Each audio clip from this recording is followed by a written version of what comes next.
Before you plant anything, you need to understand how sunlight moves through your yard. Sunlight is one of the biggest differences between a struggling garden and a thriving one. In the morning, pay attention to which parts of your yard wake up first with direct light. By midday, the best growing areas usually show themselves clearly with strong, steady sunlight.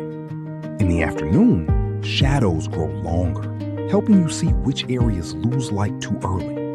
Watch your yard in the morning, at noon, and again later in the day to get the full sunlight story. A simple way to track sunlight is to mark the spots that stay bright the longest. Trees can cool the space, but they can also block more sunlight than you realize. Fruit-producing crops like tomatoes, peppers, cucumbers, squash usually want the strongest sunlight. Greens, herbs, radishes, spinach, and kale can often grow well with gentler light and partial shade.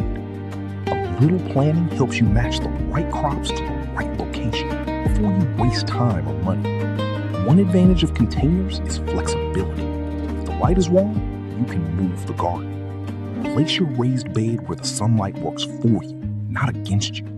Sunlight changes with the seasons, so a great garden plan looks beyond just one day.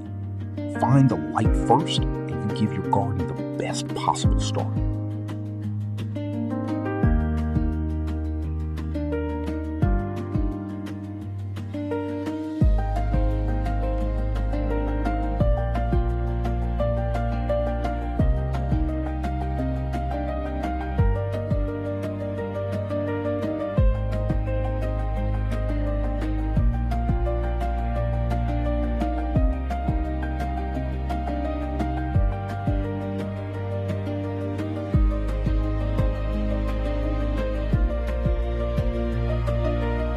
Before you go, like this video, share it with another grower, and subscribe to RootRich, where we grow food, build soil, and feed the body-mind.